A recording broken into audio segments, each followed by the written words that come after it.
All right, friends, good morning. Welcome to this session of MultiMillionaire Forum on the India budget. It's very interesting that we are at this point where we are talking about India budget. We are talking about 2 weeks after this budget has happened. Um, so right now there are a lot of things that we want to do, and we want to talk about exactly what happened, what is the outcome of this thing. Can you remove my screen share? Sorry, just a second, please. Yeah, thank you. So I'd like to see everybody right now, and I'll tell you when you want to do this. Sorry, so sorry for that, distraction. What I was saying is that the budget has come out, and we've not found too many things that were available for us. But what we have done is, as an endeavor, is we're not going to go so much into the depth of what India is going to do and what this budget is going to give, what it's not going to give. We are trying to do a slightly different kind of analysis. The analysis that we're trying to do here is what can we still possibly do. See, we are investors, so as investors, from that perspective, what can we do, what can we make out from this budget, what opportunities can we take advantage of, and that's the little capsule that we're going to do. So for the ones who are joining us for the very first time, and for all the other YouTube viewers, I'd just like to speak and spend a moment on what we do and what this MultiMillionaire Forum is all about. So this is a forum where we get together on a monthly basis, typically the first Saturday of every month. We exchange ideas.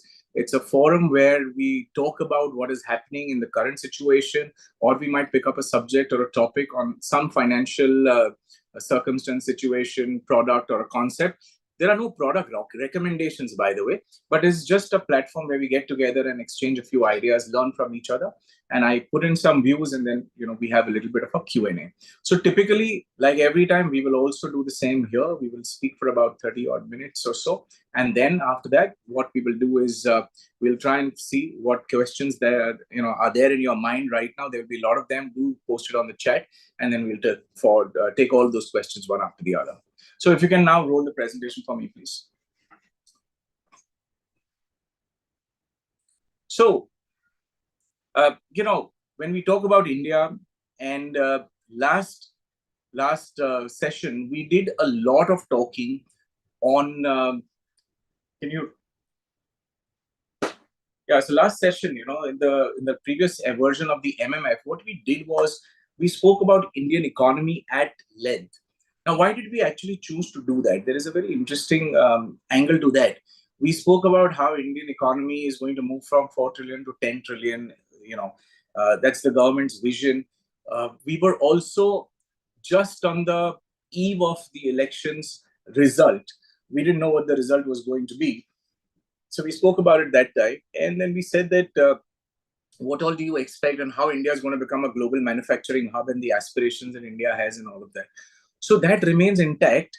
Nothing has changed that, which is the very, very big and good news. The only little unfortunate part is that the kind of majority that we were expecting in the elections didn't happen.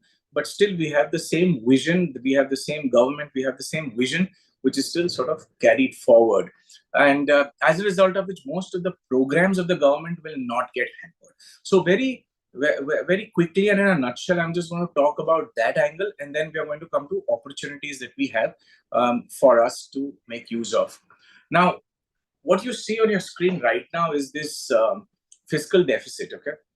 So very, very important just to explain this fiscal deficit angle.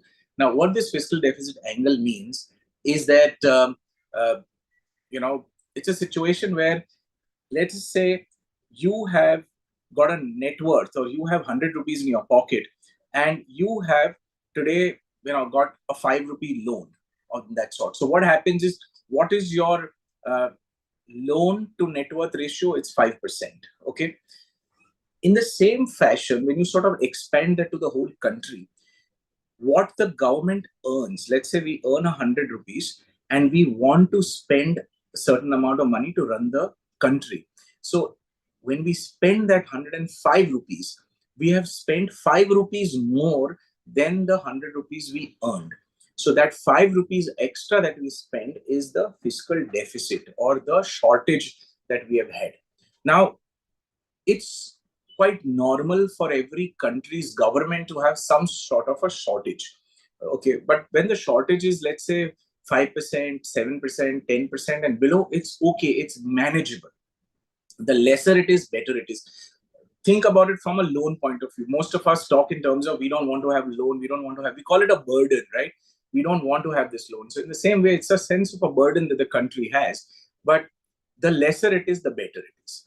So what then happens is, going back to the picture that was there on your screen, this fiscal deficit, which was at as high as 9% in FY21, and the reason is obvious. You remember there was COVID at that point of time. We went through 2 lockdowns. From that point, where we were spending 10% more than what we were earning, today we are spending about 5% or 4.9% only, which is fantastic news, because money saved is money earned, right? So in that same fashion, the government is also saying, in this budget, they announced that there is a pathway. Pathway means today we are at 4.9%. Going forward, it's going to become 4.5%, and then it will keep reducing. So that's fantastic news. It looks like a very tiny piece of news, but it has a huge, huge ripple effect. The way the foreigners look at your country, the way the investment decisions are made for investment into Indian equities by foreign institutions, these things are very, very important in their mind, to look at what your fiscal deficit is, to look at what the GDP growth is. We did a separate session where we also spoke about GDP growth, etc. We spoke about that last time as well. So from that angle, if our GDP is growing at 6, 7, 8%, if the fiscal deficit is reducing, these parameters are very, very important for foreigners to make a decision to put their allocation or their investment in India. Obviously, what happens, they will buy Indian equities and shares, etc. Prices go up, we all benefit. So that's the importance of fiscal deficit. Okay. Not spending a lot of time here, but what this basically is saying is that the only thing I want you to really sort of focus on is the fact that India grew at 8.2% in FY24. If you can just move your cursor and show what I'm talking about. So, the picture, which is the second on your right, can you just go up there? Okay. So at that particular parameter is extremely important, that 8.2% growth. It's phenomenal. This is growth in dollars, by the way. So this is extremely reassuring that whatever programs, policies, governance was implemented is absolutely on track, and things are going to only be better moving forward. The picture which is below that, which is the NPAs of the banking system, basically, that is structurally reducing. March 18, it was the highest, because that's the tallest column that you see. And then from there, it has been steadily reducing. So we don't want to get into the detail of it, because this is not an economics class, but basically the economic parameters, or let's say the vitals, like the way we have our medical report, the report of the country is absolutely perfect. There is nothing to worry about. Everything's good. Let's move forward. Now, this is where millions could be made. This is really the opportunity staring at our face. So what we have done here is we've simply listed some of the main areas in which the government wants to allocate money, what they are going to give from their collections, obviously. And collections, as you know, are what? They are direct tax that we pay, indirect tax, which is the GST, etc. All that we pay to the government, all that is collected, and this is where they spend. So the blue colored hexagons that you see here, which is basically infrastructure, housing, and defense, these 3 areas are something which is going to have like the largest amount of money from the government. Now, why does that become important? Just to understand that if 11 lakh crores, LKC stands for lakh crores. So if 11 lakh crores is going to be deployed on infrastructure, we are going to see the pace of infrastructure continue and accelerate over a period of time, which is again fantastic news, which means all the investments that we make in infrastructure companies, infrastructure funds, all that is likely to multiply our money in the next 5 years. We talk about housing as a sector. So right from low-cost housing to luxury housing, there is a lot of emphasis that is being placed from this budget and from the government's point of view that we want to provide low cost housing to people. We want to provide housing basically. So naturally, they are not going to give incentives for luxury apartments that most of us are trying to buy or living in, but they are talking about the lower section of the society to give them a house. Now that itself is like a massive program. A country like ours with 140 uh, crore people, this need is massive. If everybody has to be housed, there are a lot of housing companies which will get contracts. They will start manufacturing all of this. And once they start manufacturing over a period of time, what will happen is manufacturers, then commodity players like cement, steel, iron, all these people, everybody benefits. Housing and real estate is one industry where a lot of associated industries also benefit, right from equipment manufacturers to commodities to the construction companies and everybody else, and including the financial institutions who are going to give loans to these people who want to buy these low cost housing. It's a massive story unfolding before us. So, a lot of money we have already been suggesting about investing in housing opportunities fund and things like that. There's more which is going to happen and continue. Defense is another huge area. Who knew 5 years ago that India would become a defense exporting hub and things like that? So we are today a very, very solid player in the area of defense, right? We are manufacturing from planes to helicopters and submarines and all of that. But all these details are there in our previous forum session, which happened last month. So everything in detail you get there. But this is just to give you a synopsis. The blue hexagons are the one where there's maximum allocation. The purple ones also have reasonably high allocations. I want to particularly and specifically talk about rural, where there is almost like a 2 lakh crore, almost 3 lakh crores allocation there. So rural economy, see what happens in rural economy is that the time we have more and more allocation to rural, the reason governments allocate to rural is, of course, one, I mean, one might think it is vote bank and things like that, but also there is a massive reason that you want to improve their general financial status. So you want to elevate them, you want to elevate their standard. What happens is the per capita, which is the income that each individual in India is earning, if you sort of divide the total income of India divided by the population of India, that the ratio that you got is called per capita income. So the more you develop the rural India, the per capita income inches up. Even if it goes up by $50 or $100, which is not much, which is about 4,000, 5,000 rupees, but it has a massive ripple effect in the economy moving. Because what is going to happen is when the rural population starts having more income, how will they have more income? Because the farmers are given things like minimum support price, they're given benefits, they're given cheaper loans. So we want to make sure that their profitability goes up and they have money in their hand. Once they have money in the hand, what will they do is that they will spend that money. Wherever they spend that money, consumerism will rise, right from buying consumption goods to buying luxury goods like cars and watches and things like that. They will do everything, right? So as a result of what, everything, the whole economic engine starts moving. So rural growth is very, very essential. Does it directly make any difference to our lives? But indirectly has a massive effect, because the entire FMCG sector, the entire consumption sector moves up. Again, this is an employer of thousands of people across the country. So a lot of prospects there for us. So which means net, if I had to summarize, whatever is there, whatever we spoke of last time, whatever we have been hearing in terms of news and information being released by the government for the last so many years, that all is intact. The story is intact. Okay. A small comment that I want to make, a lot of people feel that there was a little bit of extra benefit given to Bihar and Andhra Pradesh. But then see, if those states didn't come along, or if that support didn't come along, we would not have this growth story. Maybe the growth story would have stalled. Maybe it would have gone in a different direction. So let's say it's a little bit of a cost to pay. And the one little reality that I want to point out is that a lot of people actually didn't go out to vote, which was extremely disheartening. Because if the voter turnout in large centers was, 55 and 60%, which is actually quite dismal. So we know a lot of our friends and our people who we knew didn't go out to vote.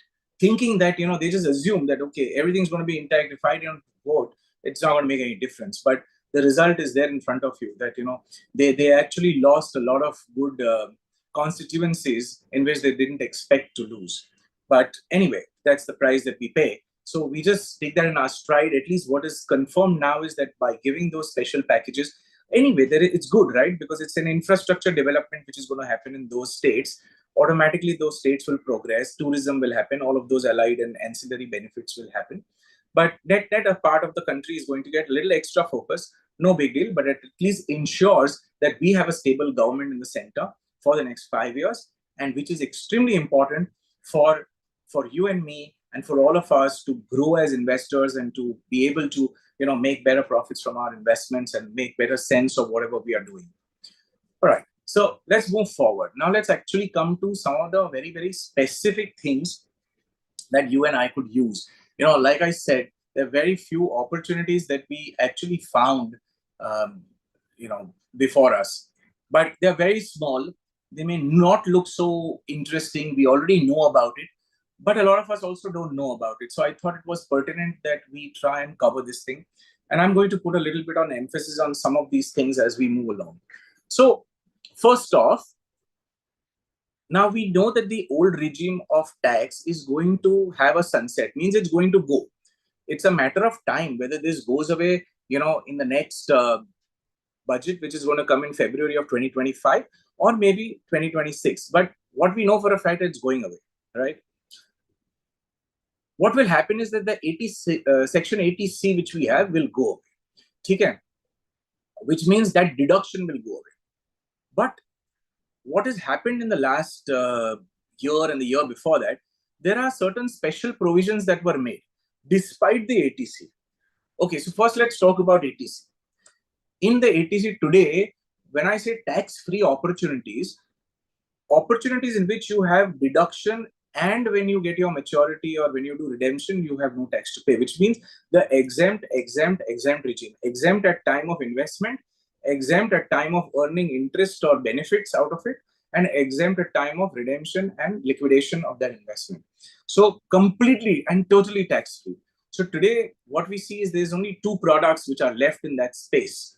Okay, one is the PPF, which is completely tax-free, and the other is your life insurance endowment type of policies. Okay, but now, very interestingly, just think for a moment. Let us say this 80C section goes away tomorrow.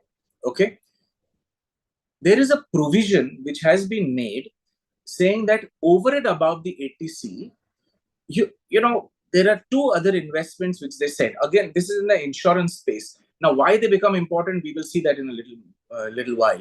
But there is a 2.5 lakh ULIP provision, which means what? That if you invested 2.5 lakhs per annum into a ULIP plan, which is nothing but a mutual fund, okay, but being offered by an insurance company, that investment will be completely and totally tax-free. So today, out of the 2.5, 2.5 lakhs, 1.5 lakhs could be considered as your 80C. So let's say if 80C goes away and you're just making a regular investment.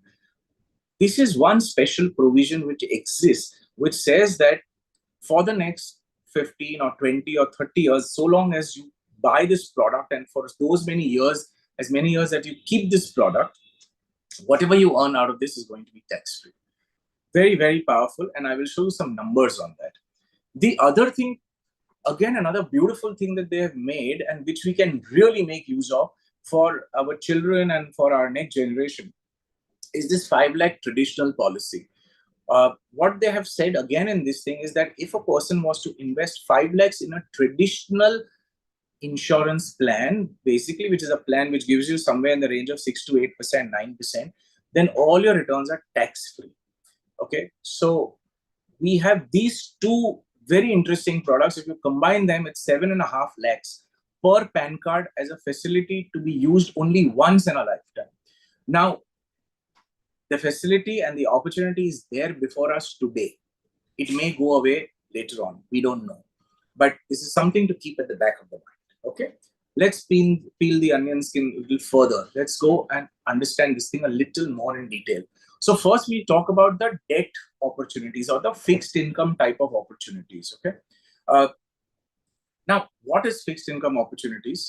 Basically, these are opportunities where you invest money and you get a fixed or a almost fixed kind of a return, which basically means that your returns are somewhere in the range of 6 to 8%. Not not fabulous in terms of growth from that point of view, but remember there is no tax on that, and there is no, a lot of products don't have equity also in it, but some do. But let's say first let's talk about tax. Okay, so if you make, let's say, 7%, very simple, if you make 7% in a debt product, and if you have to pay 30% tax based on your income, then you have effectively made 10% in this product. Because if you made 10% somewhere else, you would have paid 30% as tax, you would come home with 7%. So if you have a product which is giving you 7% tax free, that means you are effectively earning 10%. If you earn 8%, then that means you are earning 11%. If you are in the higher tax bracket with the surcharge and cess and all of that, and if you are reaching to almost 35 or 40%, then even a 8% product looks like a 12% product return for you, which isn't bad by any standard. But because there is this facility, my suggestion is let's consider very strongly to use this if we want to do this tax oriented thing. Okay, if we don't want to take benefit of that, doesn't matter, then we just let everything go on our stride and we can be with equities and real estate, but we'll cover those also in just a while. Okay, so talking about this opportunity that you have in front of you, very simple. What does your PPF opportunity tell you? That if you want to do that 1.5 lakhs, you all know about it, there is nothing new. Just for the sake of completeness, I'm speaking about PPF, that once we had a 1.5 lakh investment that happens here, 30 years later, the corpus is somewhere like 1.5 crores. Very simple. Now, remember, so this is something you do, because a lot of people do, you may continue and you may even think about reinitiating it if you want to. Okay, because this is the last, last generation of tax-free products that are there in our system. Because they have not touched it, right, so far. So that product is there, and there's nothing, no tinkering that has happened on that product. Now, traditional insurance. See, this traditional insurance, some of the products have a small component of equity in that, maybe 10%, maybe 15%. This is done so that the policy holders get a better return. But when these guarantees, some of them are guaranteed, some are non-guaranteed, some are participating, some give bonuses in the policy and all of that. We don't have to worry about all of that, except the fact that we will earn somewhere between 6 to 8%. Very simple, loud and clear. So what this traditional insurance is doing is 5 lakhs of an opportunity. 30 years later, we tend to garner about 2.25 to about 2.2 to 3.6. So say between 2 to 3.5 crores. Not bad if you want to leave this as an inheritance. So now there are policies, and some of them which I have done, some of them that I have shared with you as well. Some of these policies are very good, and some of these insurance companies have been extremely clever. See, when we talk about this policy, a lot of us we are in a closed mind situation. We say, forget about it. We don't want to talk about insurance. But suddenly this has become a very powerful idea. The reason for that is, like I said, last generation of tax-free products. But now these insurance companies are very clever. Some of these companies, what they've done is, they have come out with these policies, and they've been around for a while. It's not like something that has happened in the last week or 10 days. The moment you pay the 5 lakhs, for example, there are policies which are immediately from the next month, which is in the next 30 days, starting a payout to you. The payouts could be somewhere in the range of about 20,000 per month. Okay, now just watch and listen carefully. 5 lakhs I pay in, and I get a payout of about, say, 10,000, 12,000. Sorry, not 20,000. It's about 10,000. Okay. Annually, that payout becomes as much as 1,20,000. You paid 5 lakhs and you get a 125 back. Okay. In the first year itself. These policies have been created to provide a lot of cash flows. There are policies where you pay 5 lakhs and you get 2 lakhs payout at the end of 1 year. Just imagine, you pay 5, you get 2 back. Next year you pay 5, again you get 2 back. That kind of thing. So it's very interesting. And now this 5 lakh, by the way, you don't have to take it out from your pocket. If you have a mutual fund investment, if you have an equity investment, every year a little bit of this money could be harvest it from the profit and put into this plan. It's very simple. But because these guys are paying out on a monthly basis right from now, and you don't have to wait 10 years, 20 years, 30 years, and uske baad mein benefit milega. No, the benefit is happening right now. That money can be put into an SIP. That money could be put into a product which has got a very high growth propensity. So when you do this combination, you tend to make a much better yield on your investment. And that is why we should now not ignore the fact that this 5 lakh, this 5 lakh was there in a little bit of a section put aside. None of us even looked at it. It was there. And it was there when taxation was introduced on insurance. And they left this little bit of a window saying that the masses of the country, if they want to invest 5 lakh rupees per annum, go take this insurance policy and we will not tax you at all. The beauty, now the most important thing to understand about these products is that these products will remain tax-free forever. The moment you buy it means your tax is insulated for the next 20, 30, 40 years, 50 years.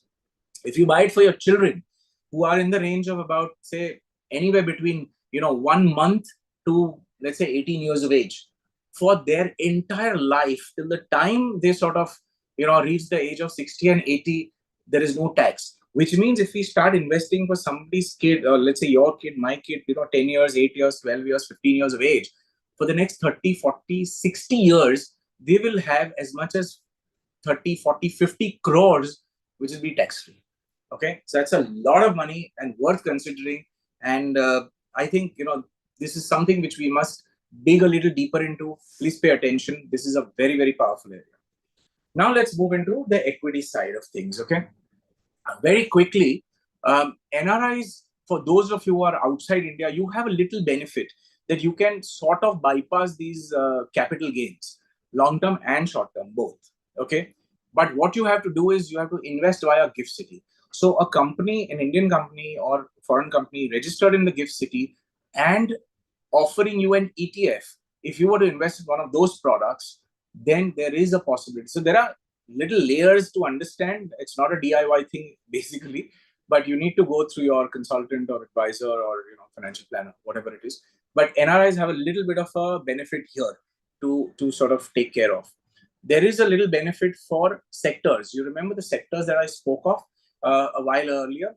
I spoke about the infrastructure, defense, and all these sectors. It is time that we allocate a lot more money in these sectors versus a broad-based blue chip or a diversified type of a fund, because these sectors are what is going to really be the money spinner in years to come. Now, I want to show you a little bit of analysis. That 2.5 lakh that I showed in ULIP, and I said this is also a very powerful equity idea.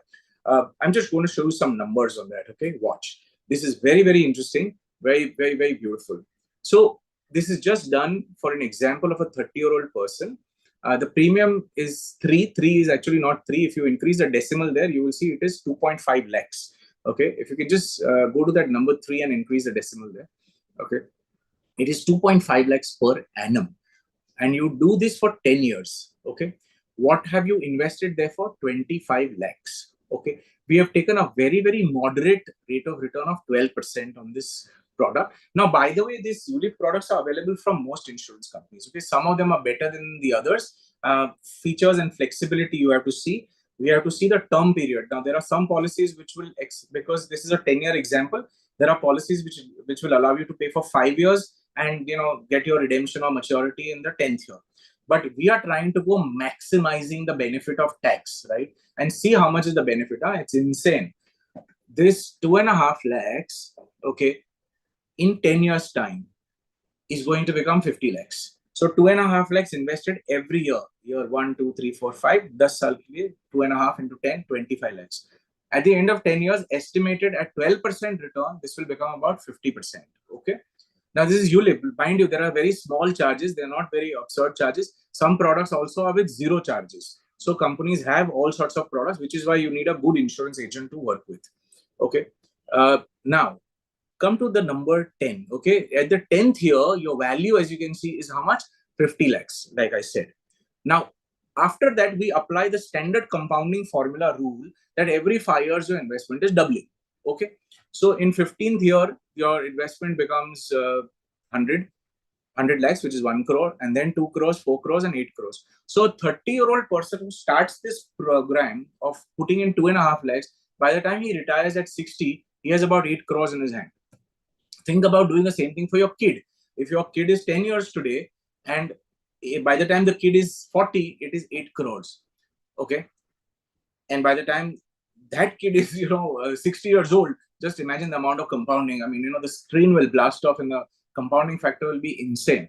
But you might think, okay, so at 6% inflation, what is the value of 8 crores 30 years down the line? The answer is given there for you. It is 139, which is 1.39 crores. So 8 crores 30 years hence is about 1.5 crore today. Okay. Now, what can you do with 8 crores? You might think. So this same person at 30 goes to 60 and retires with 8 crores, he can have a 10% withdrawal coming out of that fund. There are policies that do this, by the way. And remember, don't forget, all this is tax-free, by the way. 8 crores, mein se, you take out a 10% income rate. So therefore, your income per annum is 80 lakhs. Okay, can you point to 80 lakhs, please? So you can have a retirement planning also sort of done from 30 to 60, 30-year journey. Corpus of this 25 lakhs will become 8 crores. And from that, you have a 80 lakhs payout. Okay. 80 lakhs payout 30 years down the line is equal to what amount today? It is 14 lakhs today per annum. 14 lakhs today is enough money for food, groceries, and living comfortably. I'm sure all of you would agree. If you did this for your child who's 30 years old, the child will have so much money. If you did it for the child who's 10 years old, the child will have 4 times this money or maybe 5 times this money. It's going to be a huge amount of cash flow. Bring me back to the presentation, please. So that is what one must understand, the power of these ULIPs. 2.5 lakhs, there's a lot more. See, there is a need we have, right? There is a need to have more than 50% equity assets. We cannot actually be stuck and do the same thing that we've been doing, because the writing is on the wall. It is extremely clear that today the tax is 12.5%. Come next budget, it will be 15. Come next budget, or now they have 5 years. Do not be surprised if you see the rate of long-term and short-term going to 20%, and then they will say, forget slabs, forget time period, invest wherever you want, pay full tax. We are going in that direction, slowly and steadily. Please understand, 140 crore people, 8 crore returns are filed in a year. It's gone up from 7 crores to about 8 odd crores. I haven't verified the last numbers, but the last numbers were around 7 crores or so. Out of the 7 crores, the 80-20 rule is applicable. Okay, 80-20 rule applies, means what? That 20% of the people are contributing 80% of the tax, which means where's the government going to get tax from? Only the people who are wealthy, who make more money, the government is going to get money. And as taxation revenue, only from these people, from nowhere else. But now we come to another interesting area. See, because of this increase in taxation, our strategy also needs to change. Okay, so I want to show you what happened. Like some of the people have said that, okay, I've been holding on to these shares of this investment for the last 10 years, 20 years, 30 years. Should I liquidate that? Should I sell that investment and then get into a new thing? And should I be into PMS? Should I get out of PMS? We've done both the calculations for you, and we'll just show them to you in a moment. Can you please put that calculation up? So because this capital gain is going up, just imagine, you had a profit, okay, of, let us say, 1 crore. And you have been holding that investment for the last 30 years. Maybe you got it in inheritance from your parents, grandparents. The tax has gone up by 25%. So let us say if the profit was 1 crore, example, okay, until 22nd of July, your tax on that was 10 lakhs, 10%. Okay, 5 years back it was 0, or 6 years back it was 0. Then, but anyway, it is 10% was a long-term gain. It was 10%. In one day, your taxes suddenly shot up by 2.5 lakhs, which is 25% on the existing rate. Okay, so here is a calculation. Now, I don't want to, get, you will get lost in these numbers, but basically the fact is, on the left side of the table is what you see, book long-term capital gains now. Okay, so this is, if you were to sell your portfolio now, at the end of, let's say, 20 years, where will you be? So we have just done this calculation, and it says that you will be at about, this profit will be at about 10 million. Okay. Versus that, if you were taxed later, Let's say later we have taken a tax of 25%, not even 12.5%. See, 12.5% is the current tax, as you can see in cell D1. Okay, this is the current tax. That means 1 crore profit, you book it. Like I said, I'm not going in the details of each number because it will take too much time. But if you were to book that profit now and then reinvest that money, what will happen at the end of 10 years and 20 years? We've taken some figure estimate.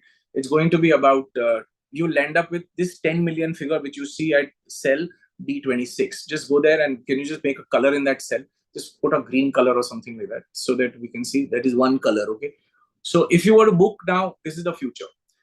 If you were taxed later, and let's say the tax later was double, not 12.5%, but say 25%, just take an arbitrary number. Okay. Let's take 30%. Can you just change that 25% to 30% tax? Assuming long-term tax is even 30%. Okay. Even in that case, after 20 years, look at the figure that you are at. You are at 11 million. Okay. Make this green, please. So conclusion out of this thing is let the compounding continue. It's not making so much of sense. If you're sitting on a portfolio which is already ancestral portfolio, old portfolio, it's already at a certain tax level. Financially, it doesn't make sense. Okay, you may want to rebalance that portfolio. You may want to get into, like I said, the need for getting into a higher return generating product is much higher now than it was in the past. We may want to change it from that point of view.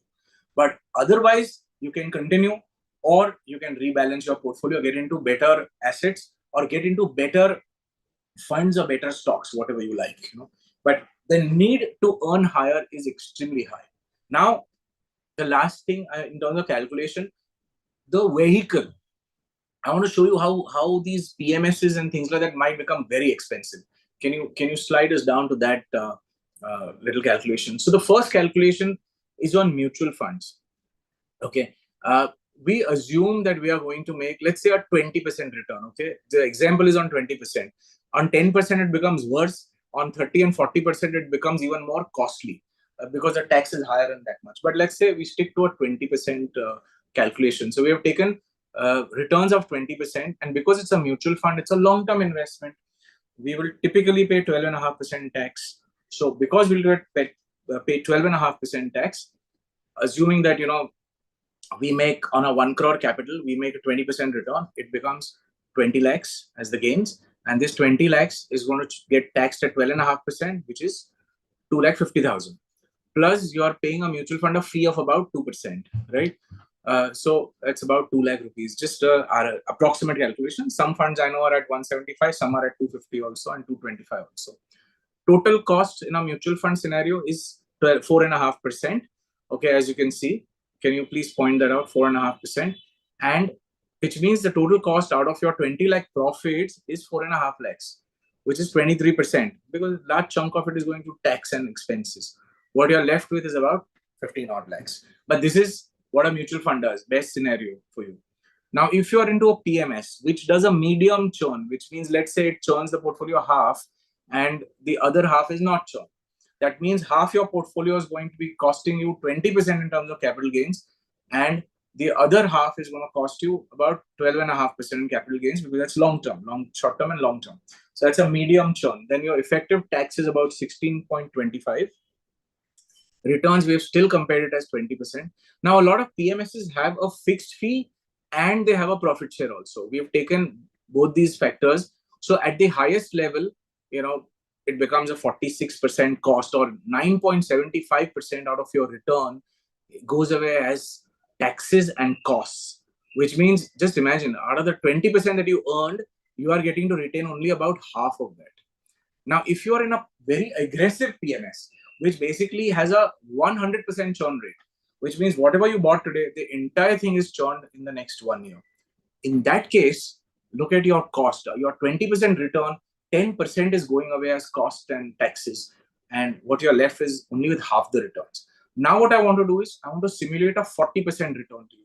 So can you please go to 40% and do me a favor? At the highest level of, say, 50%, just highlight that in pink or some color like that. I want you to see the impact that, when you make higher returns, why the need for making higher returns is so high. So now let's say you go to 30 or 40%, go and change and sell the C36. C36. Change it to 30%. Okay. See, the cost fell to 47% from 50%. Now go and change it to 40%. The cost fell to 45%. Make that 50%. And the cost is falling to 44. So basically, what this means is, what we are trying to tell you here is that PMSs, especially ones with the profit share variety, are going to become exceedingly expensive, especially the ones which have a profit share plus this fixed fee. So now that is something that we really need to think about. And I'm sure most of the product manufacturers, as I understand, are also reworking, they're also rethinking on how they are going to do their new strategy and how they are going to go about changing their fee model or their charging model. But that's basically the fact which is in front of us. Okay, so now that's the reason why we need to sort of understand what to do and what to not do in equity opportunities. Okay, but the opportunities are galore. Sector opportunities are humongous, and that's why we learn higher returns in sectors. All right, let's move on. Real estate, very interesting play, right? It's very, very funny. If the real estate hasn't grown, there are three scenarios here. If the real estate hasn't moved up, and there are properties like that in a lot of pockets where there is no appreciation for 10 years, those people are worse off because now you don't get an indexation benefit on that. So if your property was 100 rupees and after 10 years, you are still only able to sell it at 100 rupees, then you would have effectively, in the previous instance, you would have got a situation where the cost or the adjusted cost or the index cost would have become 200, and you would have had to not pay any taxes, but you would have actually made a big provision for future profit. That's gone. If you actually made money on the property, then there is nothing to worry about, because then your 100 has anyways become 200 and you're selling it at 200 right now. So that way you're fine. The worst situation is where your property has been bought, and this is, by the way, the majority. Okay, your property was bought at 100 rupees 10 years ago, or say 20 years ago, even for that matter, no problem. In an index regime, the 100 would have become 200 in 10 years time. But in a non-index regime, 100 remains at 100. But now your market value has actually not gone to 200. It is just about at 130, 140, 150. Means you have made an approximate 4 to 5% rate of return on your real estate, which is typically the case, right? For most people. So your 100, which has today become about 140, 150. We might think, okay, 10 saal ho gaya, property has gone up only about 4-5% a year, but that's what it is supposed to do. Those people are the worst hit. Because what is happening is, in the previous situation, you would have got away without paying tax because inflation adjustment, and you would have said, well, we've not really made money. And I think there's a fair point to do inflation adjustment. But now that the government wants tax, there's no option, but we have to pay tax. And that third category is the worst hit. Yes, here we can do one little strategy is to, I mean, if you're sitting on a lot of property gains, because, a lot of properties, in my sense, is that they will come out as a supply. Okay. Properties will come out. More and more properties will be released in the market as a supply. Old properties will come out. People will try and liquidate because they will stop hoarding properties. Okay. Because they're not making any sense to hoard, because tomorrow the tax could be even higher. And the fear is that maybe there is a estate tax also, which might come in at some point. So because of that, I think a lot of properties will come out for sale. There'll be a lot of supply on one side, but it's not so bad, because when these properties actually come out, what will also happen is, if you were to buy another property and postpone your tax, it might be a very, very smart thing to do, because you're sitting on a property which is not really producing so much. Rentals are also poor. So you rather sell that and buy something which is, like the new age or the modern property, or in a better place or a better locality. So that's real estate. And very, very quickly, I just want to talk about some of the things that you need to watch out for. Again, from a sake of completeness, can you take me to the presentation, please? The TDS and the TCS rates. Now, this is for people who have businesses and things like that. Now, for this section of people, and even for us as consumers, basically anything that you're doing internationally, there's a lot of tax, which is kind of meaningless.